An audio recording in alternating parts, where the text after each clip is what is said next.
parents, Joe and Wayne, taught him many things in his lifetime, and one of the most important was friendship. The friends he made growing up, he kept throughout his lifetime. His accomplishments while at Bonner may have been few. The things he accomplished for Bonner after he graduated were enormous. Joe graduated from Bonner in 1977, and as a student at St. Joe's met the love of his life, Patty. After St. Joe's, he enrolled and graduated from the Wharton School in 1987, and a mere 10 days later married Patty.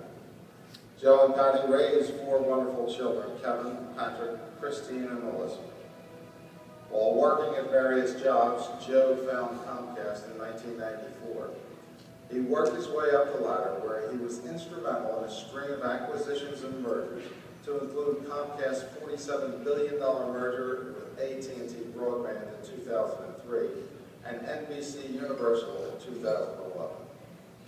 Brian Roberts, the chairman of Comcast Corporation, said, "Joe was such a wonderful, warm person and a strong, quiet leader. He was an important part of our company's growth." Although an admired and well-respected member of the business community, Joe is best remembered for his devotion to those less fortunate than he, especially those children in the struggling Philadelphia Catholic schools. For the past 5 years, Joe has served as a board member of LUX, Business Leaders Organized for Catholic Schools, an organization dedicated to helping the financially struggling schools in the Philadelphia Archdiocese. Joe recently used his business expertise in particular to assist St. Cyril's in East Lansdowne. After the announcement came that St. Cyril was slated to close, Joe worked with other business leaders and school officials to prepare the case to appeal to the Archdiocese to remain open. Joe was very successful and well respected in every position he held throughout his business career.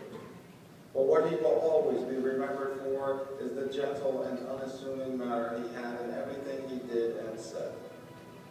Few people really knew the scope of the work Joe had done in the 25 years he was in business. But what they did know was that no matter who they were, he always made them feel like he was the most important person in the room. And it is for this that Joe Donnelly will always be remembered. Ladies and gentlemen, accepting the award for Joe Donnelly and his family, please welcome his wife, Pat Donnelly.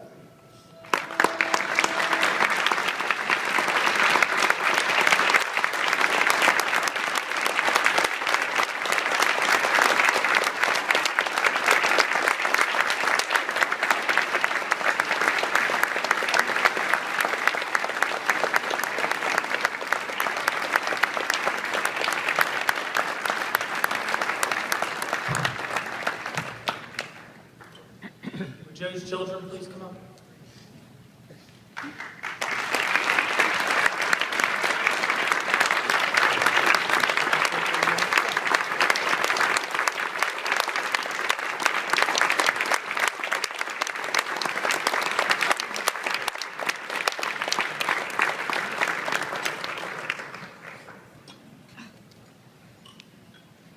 Well, I don't know what to say. I didn't have as much prepared as has already been said about Joe. But I would like to thank Father Olson, Mr. Catherine and Mr. Bully for nominating Joe for this award. And I just wanted to thank all of his friends and all of our family that are here tonight to give tribute to Joe. I'd especially like to mention his friend from Bonner that Jerry just alluded to.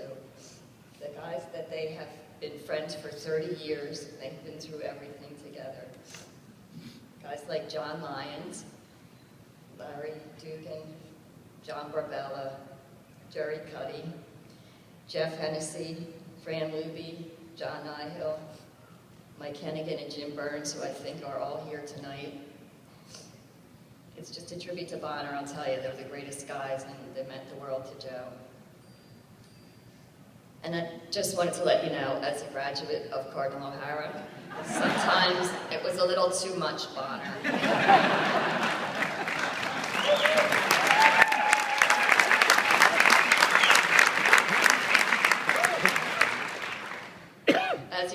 As has been said before, One of the most important things to Joe was what he could do to help others, whether it was his family, his friends, co-workers, or a community facing the closing of their school. That was what life was all about to Joe. He did it in the most quiet and unassuming way. His was a well-lived life. And if you were fortunate enough to be part of it, then you were truly blessed. Thank you again.